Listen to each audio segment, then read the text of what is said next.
Vernomatic Productions. Why are you crying? Who keeps saying rock is dead? Rock is not dead. And Rockin' Pod is an annual reminder of that. Rockin' Pod is a unique annual event bringing together rock fans, artists, podcasters, and vendors for events that celebrate the past, promote the present, and look to the future. Step into the future. Now, live on location at the aforementioned Rockin' Pod from downtown Nashville, Metal Mayhem ROC founder John the Vernomatic Verno and show producer and co-host Southern Cal.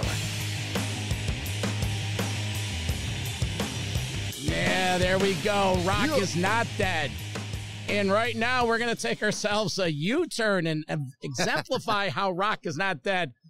At the Metal Mayhem ROC booth, we have Ilan Fong from the podcast What's Hot in the Strip Clubs. Yeah. Ilan, well, thank you for stopping by. My pleasure, man. My co-host, Southern Cal. Southern Cal. Thank you for stopping by. Nice to meet you. Nice to meet you, too. All right, Rivet heads, settle down. You hear strip clubs and everyone out there is all, getting inappropriate.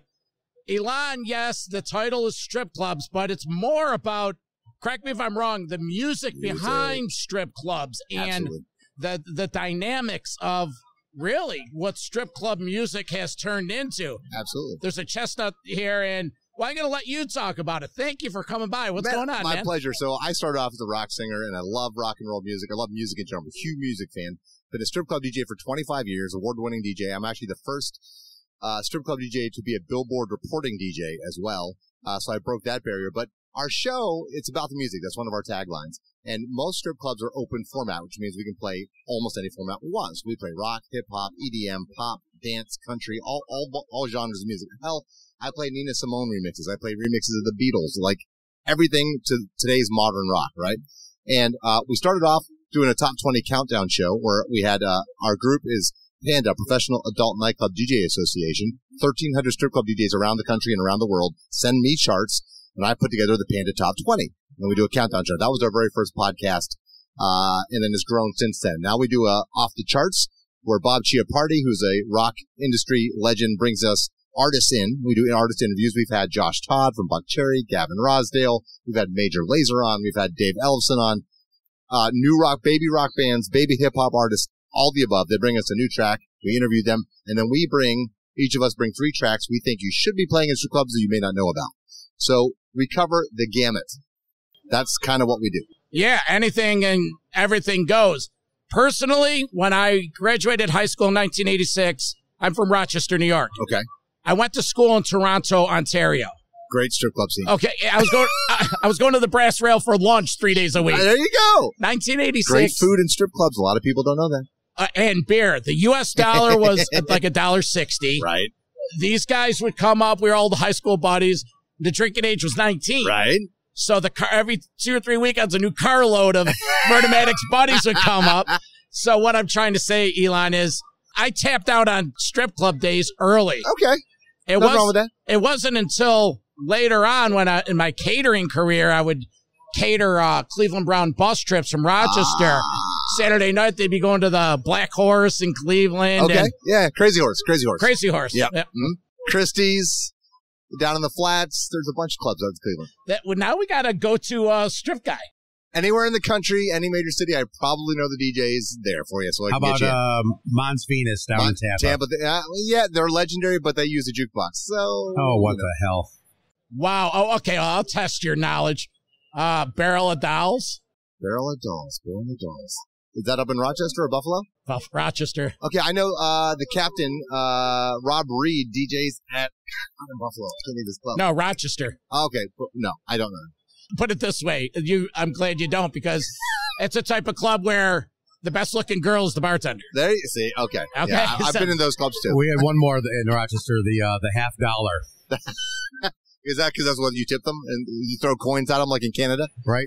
4 bits. Here you go. Tally ho.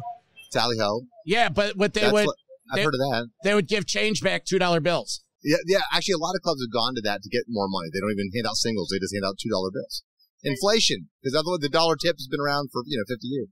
So about an hour ago, I was lucky enough to sit into a little symposium that Ilan was involved with, and you were talking about, the ins and outs of your product, but you mentioned, this is cool, Cal, Strip Club Hall of Fame. Yes, the Music Hall of Fame. We just created it. Let's ask Cal. Who would you think? Were there 5 of them? There's 5 artists who made the inaugural class 2023. We just had a vote. We just revealed on our podcast.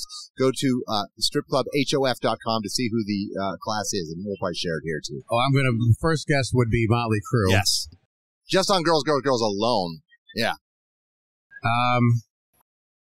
Beyond that, like I said, Vern said earlier, I kind of tapped out a little early on the clubs, Okay. but Winger, okay, Def Leppard, Pour Some Sugar.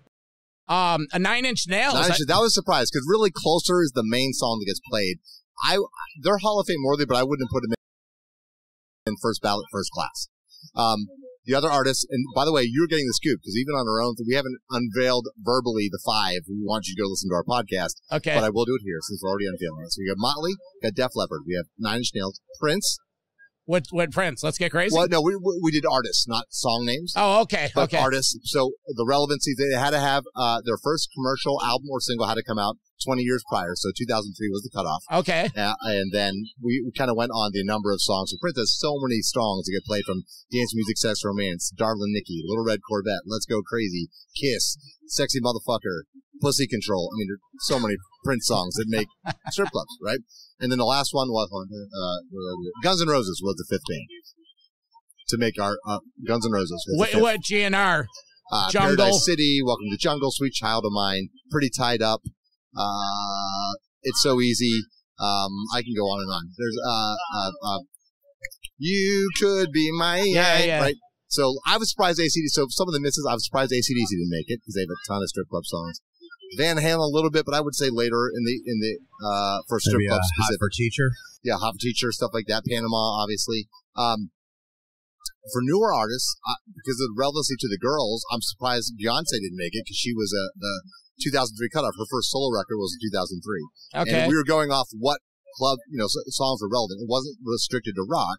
It was all genres, right? So, because it's a strip club music Hall of Fame, not a strip club rock Hall of Fame. Yeah. So, right. So, like, in the future, I could see, like, Jay-Z for hip-hop people, Lil Wayne, 50 Cent. There's so many artists, Dr. Dre, and rock bands, way more rock bands, of course, Zeppelin, Queen, you can go on and on. So many sex-related songs. So Ilan was talking, I half educating the listeners and Cal, on a given night, a strip club will play 150 songs? Yeah, so, we play 3-minute songs, roughly, because it's based on the dance. We want to give guys good value for the buck, so we don't want to play shorter than that. We also want to maximize our profit potential by playing songs not too long. Yeah, and the girls want to get on that stage. That's when they're making that solo or doing money. dances, right? So, like Hotel California, we're going to skip past most of the guitar intro to right before we may give you 5 seconds of the guitar lick, and then it kicks into the beat, into the verse, right? So we're always going to move into where the beat drives into the song. We're not going to play the whole song. Who edits that down? Is there industry? Do it live. No, I do it live on the fly. So I do it, cue points, edit up, bang, go. And then we do there's remixes of tracks, there's mashups. I have a great mashup of Hotel California with Lil Wayne Forever, which has Drake. But the crowd always loses their mind because you have the guitar intro, and then instead of the Eagles verse, Lil Wayne first name greatest or last name greatest, and people are like, oh my God, right? So it's fun. You get to play so many different sounds, and even as a DJ, different rock drum sounds and hip-hop sounds create different energy in the room. So if the crowd's getting bored of the EDM I'm playing or the hip-hop I'm playing, I play a rock song. It's a totally different vibe and energy. Oh, sure. It's the DJ. It's your canvas. Right. That's awesome. Yeah, it's a lot of fun, man.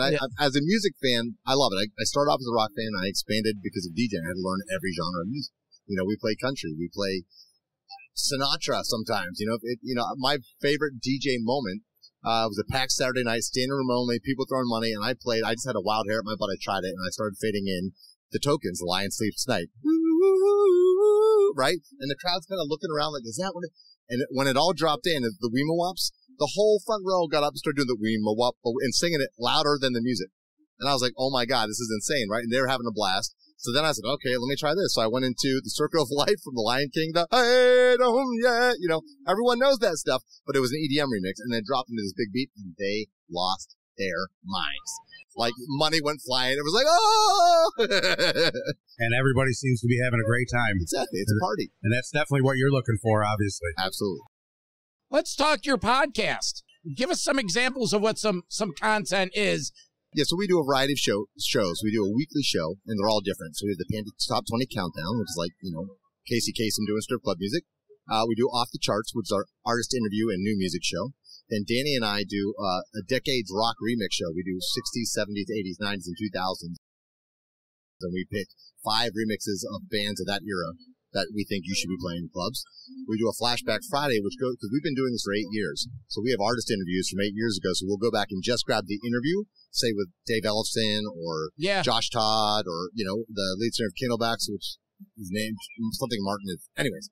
And we just take the interview, and then we'll go do some deep dive on what they're doing now, with their new singles, new tours, and update you on that, so we can evergreen our older interviews and older shows. Repurpose it and create new content. Correct. And how do you inform the new listener exactly what the show is? Because, come on, you hear it all the time. You said an hour ago, the first thing is, you're thinking you're welcome to the stage, Misty. Yeah, it's tough because there's a stigma. We have artists who won't come on the show because it's strip club related. Right? So I don't want to out anybody. We have some big name rock bands who are this close to coming on the show, but like, my wife or girlfriend would kill me if I go on that show. And we're like, dude, there's no girls. You're talking to 2 50-year-old guys. No one's giving you a lap dance. It's about getting your product into other people's ears, right?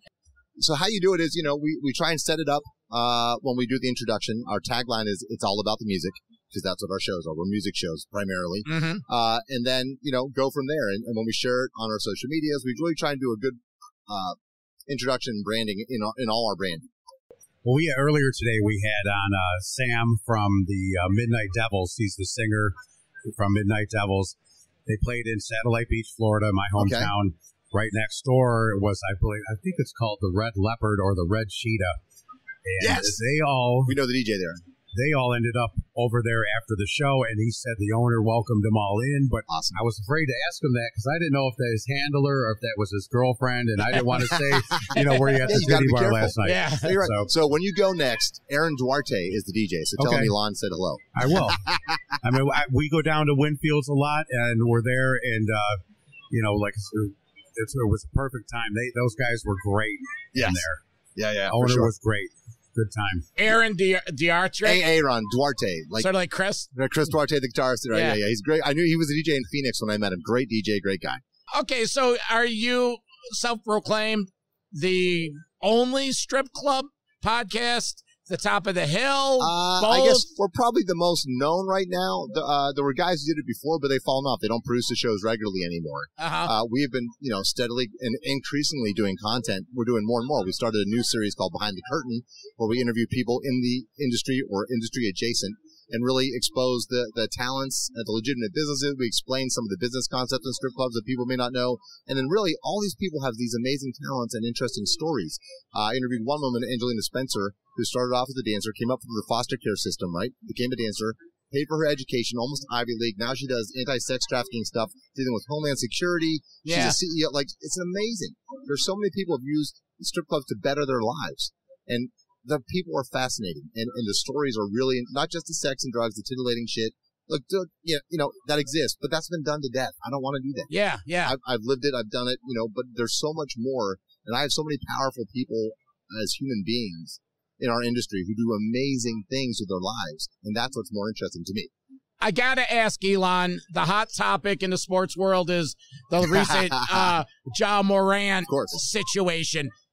Did anyone reach out to you for a comment or press? And what's your take on all that? No, no one did.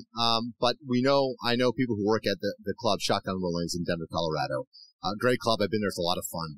Part of the thing is, an interesting thing is celebrities come to strip clubs because they can be unrecognized. No one bothers them. Everyone's focused on the girls and the atmosphere and all that, right? So they can go to a strip club and usually not be bothered unless they draw attention to themselves. Yeah. So that's one element. So where I was disappointed as an industry person, and it's not about hiding or covering anything up, but like someone leaked the security cam footage of the VIP.